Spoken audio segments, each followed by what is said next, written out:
all right. Let's get this started. Let's get the prediction started. Because my last prediction last year, I did get it correctly. Who was going to win the league? And again, so I'm going to do my Premier League predictions, of course, and the Champions League predictions, of course, player of the year, young player of the year, and of course the top goal scorer. So I will go through it in order. So I'll do the top four, and then like the top five or top eight, whatever it is, and then after I do the relegated team, top goal scorer, player of the year, young player of the year, and then I'll pick my Champions League winner. I'm pretty sure a lot of people know who it is, like the Champions League winner that I'm predicting. Like it's on paper, it's one of the best teams that's ever lived. It genuinely is, But so the Premier League, my top four and my winner. So number one, the winner is Man City. I think Man City is going to win the league again, just because of just how they're moving as well. If they get Harry Kane, it's game over. I think it's between Chelsea and Man City, in my opinion, because Chelsea, of course, they've acquired Romelu Lukaku. I'll call this guy Thanos fan because he is back with a vengeance. He's back with a vengeance, bro, and he's gonna bang a lot of goals. Timo Werner, of course, last season missed a lot of chances. I don't think that Lukaku is gonna miss that many chances. Of course, at Man United, he wasn't all that great, but still scored goal for us as well. Like very vital goals as well. Like even Champions Leagues as well. So it's gonna be between them two as well. And Tuchel is gonna be even harder to beat, in my opinion, too, because he's got what is needed. He's got a goal scorer. Like that's what it is. So it's just literally the title race between them two. So, but again, number one for me, Man City, and then close second is Chelsea. It is, I don't think that Chelsea will make the same mistakes to what they did last season as well. Because for me, I was like, Chelsea is a team to watch last season because of the many signings that they made, and people were like, yeah, they would have been top favorites, blah blah blah, and they were battling for a third and fourth place and sixth and fifth spot with Leicester, with Leicester and Liverpool as well. So yeah. Third spot is going to be a real talk from me, third spot, it's going to be Liverpool. I'm putting Liverpool third just because of one main key factor, again, with Man United, because if this gets changed, if this guy gets changed, or even he even wises up, then I put Man United third. But the reason why I'm putting Liverpool third with the start is because of depending on Ole, fam. It's all depending on Ole. We've got great players in our squad, in my opinion. It's such a sick team. But again, it's the winning mentality. It's just if he's gonna play Fred, if we're gonna get a CDM or not, and it's just go if Man United go to a Brentford, and draw 0-0 with Brentford, or go to a Leeds, and draw 0-0 with them, it's just all these kind of things as well, and it's the mentality of the guys, of course. But it's all depending on Ole and how it's as well. For me, I said that I don't rate Ole. It's gonna be a tough season for him. All eyes are gonna be on him as well. It's gonna be have a lot of pressure as well. If he gets to a bad run, then a lot of people are going to be his next. So it's just the truth as well. And then in fourth place is Man United, again depending on Ole as well. So yay, it's pressure. Number five, Leicester, oh bro, Leicester, I don't know why people disrespect Leicester in my opinion, because they've been more successful than Tottenham, Tottenham, Arsenal, and Man United these past 5 years. It's just what it is. They've won the league, they've won the FA Cup as well, and they're making a lot of progress as well. They signed Patson Daka. I was very impressed by Patson Daka against Man City in the Community Shield. And the thing is too, right? They've got Jamie Vardy as well. People forget about Jamie Vardy. Jamie Vardy is that guy who's always going to score goals for Leicester. They've got Harvey Barnes, so underrated, bro. The left winger, the young English kid, so underrated. They've signed Samora. They've still got Ndidi, bro. Fofana, of course, is out injured. Yuri Tillemans, Timothy Castagne. Such a great team. Kasper Schmeichel, Soyuncu. It's a team that knows how to play well. They've got a great manager as well, and I think that they'll be consistent and get fifth place. I think that the top four teams, I think that they'll just be in a different realm, in my opinion, to Leicester. And I spaced it out just a little bit because I think that it's going to be close as well between fifth, sixth, seventh, and eighth. So in sixth place, I'm putting Arsenal. It's just a surprise. Arsenal are going to go up 2 slots from the previous last 2 seasons that they had. They've literally got no European football. They're just focusing on the league. They've got the FA Cup, Carabao Cup. That's the only tournaments that they're in as well. So they'll be focusing on the league as well. Again, Arteta, I don't think is the right manager for Arsenal, but it's less games, less strenuous on the guys as well. So yeah, 6th place is Arsenal. 7th place is Spurs, Tottenham Hotspur. as what expressions calls them, he calls them an apron. You know, like these guys are all attack, but they've got no back. If they keep Harry Kane, then I do think that there will be a little bit higher premium sixth place. But it kind of seems like Harry Kane's going to leave, you know, because again, like they were looking at like Lautaro Martinez, and I think that Harry Kane is just staying just to please the Tottenham fans and try to leave on the right note as well, because he just wants out. And you know, he said that he wanted Champions League football as well. He wants to win trophies as well, so he might try to pick out and move to Man City too as well. So it's just all, again, depending on if Harry Kane stays or leaves. But they've got a human Sonny fam, Ronaldo. You know, I think he's Tottenham's best player, you know, in my opinion. Ndombele too, like this guy has got so much talent, but I don't know what's wrong with him. He's like kind of like lazy, or he's like, or he just literally just can't be bothered, or like there's something up with him as well. He said he doesn't want to play anymore because his friends are leaving, the Ori and Sissoko. Like, what kind of like mentality is that, fam?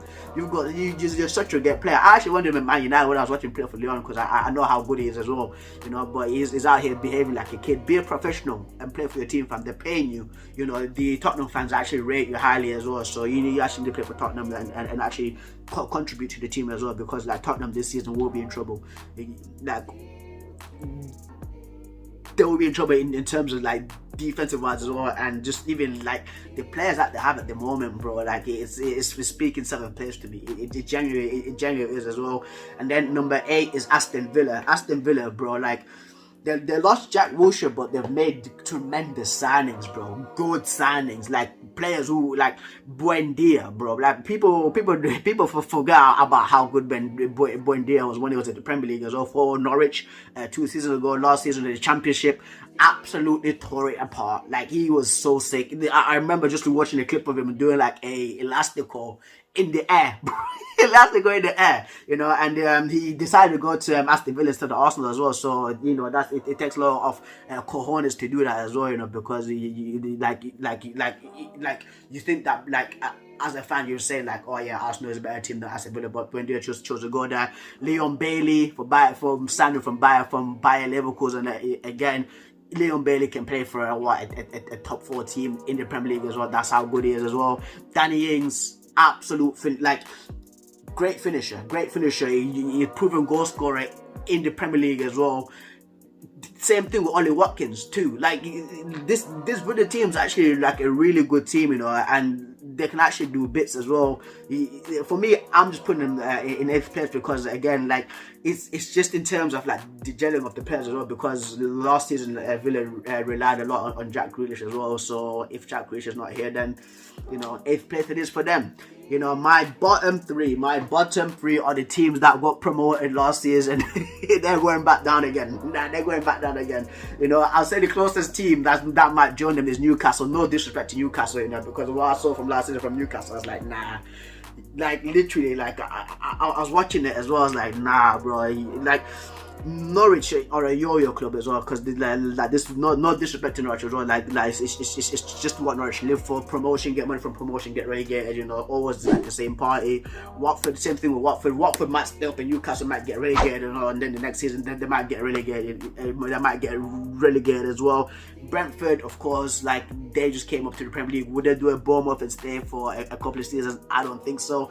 I think that a lot of teams now, they're starting to actually wisen up now on the teams that got promoted as well. Because if you think of like a Leeds or like a Sheffield United, when they came back up, they were putting teams in spliffs as well, you know. And then like for a second season for Sheffield United, like, teams start actually finding out how to actually play like as well. And this, like, I think a lot of teams are gonna say like, yeah, like we are expecting Brentford to play well, and then there will be a tough team to beat at home, because of course I think it's like it is their first time in the Premier League as well, so teams will definitely know that. They've got Ivan Toney as well. Like, Ivan Toney is an absolute badass striker.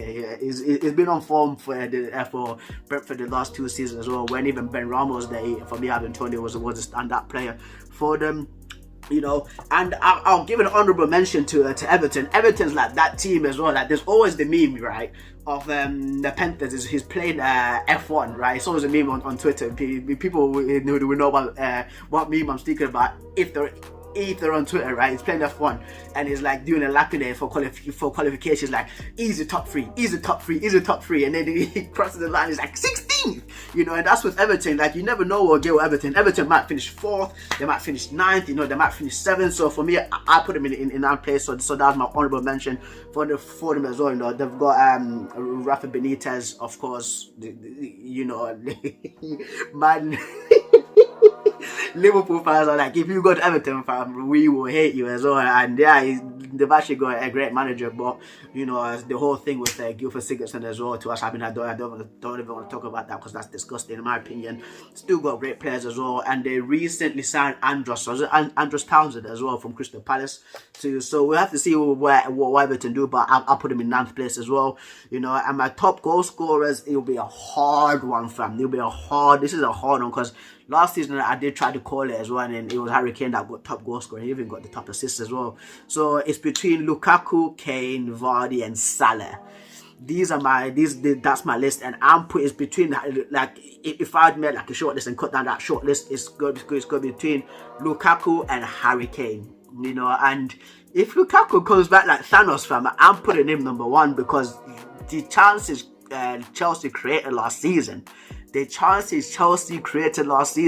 and Timo Werner missed them from there. I don't think Lukaku missed. Lukaku scores at least like 85% of those chances, bro. I'm genuinely being serious as well, because that's how deadly he is. As I said before, like when I was saying, like with Chelsea getting 2nd place and them competing with Man City for the title, yeah, like he's gonna be a game changer for them. He's gonna score more than, I would say, I'm predicting at least more than 17 goals this season for Lukaku as well. So I'm putting him as my top goal scorer, and then 2nd place is gonna be Harry Kane. You know, my player of the year is between Kevin De Bruyne, Bruno Fernandes, and Harry Kane. Again, if Harry Kane stays at Tottenham, I think that he might ball out and actually be a little bit professional and not spit his dummy out and start crying as well. So he might ball out for them. Kevin De Bruyne is always up there. He's what, the best midfielder in the world, you know. And then there's Bruno Fernandes always putting up monstrous numbers, you know. And people say, oh, Fernandes, but so some guys can't even score penalties, fam, and they're still making him, they're still taking the piss out of him.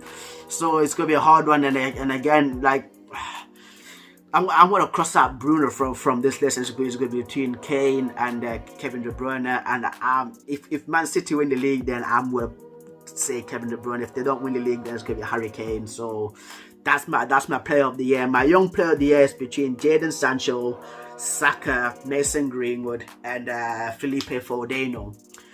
Because for under 20, for the Premier League, to win the Young Player of the Year in the Premier League, you have to be under 23. So yeah, I want it to be Sancho. I'm gonna pick Sancho because hey, it's Jadon Sancho's first season, so he's got a lot to prove as well. And I don't know why, right? Like, of course, yeah, Bundesliga, Premier League, blah, blah, but this guy's lived his entire life in England. He's played football in England before. Like, he knows, like, the intensity of like the Premier League, but he's not played like the high level. But like, he knows the intensity of how high like the Premier League is going to be like. So he's going to be expecting it as well. So I don't know why, like, people are saying, oh, you know, he spent his life in Germany. Like, this guy grew up in England, fam. Like, he's been in Germany for the last 3.5 years now. So like, I don't get people sometimes as well, you know. So I'm saying that's between Sancho and Felipe Fodenio. You know, if Pep doesn't become a user, because that's how Pep is like. He just uses players. You know, he says, oh, this player's good, and then after tosses them in the bin like he's done to Raheem Sterling, Mahrez, and Bernardo Silva. You know, like he's actually disrespecting these guys. So for me, again, I'll say Jadon Sancho. I'm picking Jadon Sancho as my young player of the year. And then Champions League winner. The Champions League winner. Guess who's gonna win the Champions League, guys? Guess who's gonna win the Champions League? Yes, just guess. It's Villarreal. I'm picking Villarreal as my winners for the. I'm kidding. Of course, I'm not Villarreal, bro. It's PSG, bro. I'm picking PSG. It's just a given. They signed Messi. Bro. Like, you know, what else do I have to say? You know, and for my friends watching this, yeah. My French friends who support PSG, Yanis, Manuel, Anthony, Isaac, all you guys, from Hugo, Angelo, from all you guys, bro. Like, you guys, yeah, you've got pressure on you because like it's a given. Liga is nothing now for PSG. Liga is nothing, bro. It's all about the Champions League. If you don't win the Champions League this season, it's a failure, bro. It's a failure, you know. And the other two teams that come close to even beating you guys is Bayern Munich and Man City. I said that Bayern Munich was going to do it last season, but they got a little bit too cocky with them getting PSG again, and then they literally just crumbled and they lost it. PSG came out on smoke, but again, man, this PSG team is absolutely nuts. It's crazy, bro. It's crazy. How can you get Donnarumma, Hakimi, Messi, and Ronaldo for free? But only one guy is going to beat PSG in my opinion, and there's only one guy that who's a certain guarantee to beat PSG. That's Ole Gunnar Solskjaer. I'm kidding, but yeah, guys, yeah, PSG is definitely like is my winner, my favorite. You know, that team on paper is just absolutely nuts. It's like playing FIFA career mode for like 8 years, and then that's the team that I end up with at the end of the game. But yeah, guys, those are my predictions. Again, Valentino, like here it is, dude. Like shout out to you, man. We're always talking. Thank you again for supporting the channel, guys. Like thank you for all the guys who've been leaving nice comments as well. Like I'm very thankful for all of you as well. And the thing is too as well, like I love to see when people from different countries like come together, you know, like and talk about football as well. Like, oh, you check out this player like in the Saudi league, you know, and then a Brazilian guy goes, oh, you need to check out this guy from the Brazilian league, and they just talk and introduce each other to new players as well. You know, even guys from like Japan, Scotland, you know, and Mexico, America, you know, just everywhere, even Australia, fam, even New Zealand, bro. That's how much like I'm actually like enjoying it as well, because I'm always reading the comments. I'm just like always laughing, smiling for you guys as well. It's always positive vibes as well. But guys, that's been the video. If you've got any thoughts, comments, or concerns as well, and what's your list as well, of course, for the top 4, the top 8, the relegation teams, the top goal scorer, player of the year, young player of the year, even the Champions League winner as well. Comment down below, tell me what you think of it as well. And if you've stayed for this long, how many minutes is our what? 17 minutes as well. Thank you very much, man. It means a lot, you know, because you could be doing something else, you know. You could be playing FIFA, you could be watching TV, you could be eating burgers, pizzas, you know, just chilling with your friends, but you're here watching the my dumb prediction as and me rambling and stuttering as well, just like giggling over stupid jokes, and I'm very thankful for it. Very thankful. It means a lot to me as well. And yeah, if you do stay for this long as well, let's do like a keyword, like comment down below. Let's do a keyword, and the keyword is Lukaku is coming back like Thanos. No, Lukaku is Thanos. Let's do that, guys. But yeah, I've been Preston doing my predictions for the 2021-2022 season, guys, and I'm signing out. I'll see you later.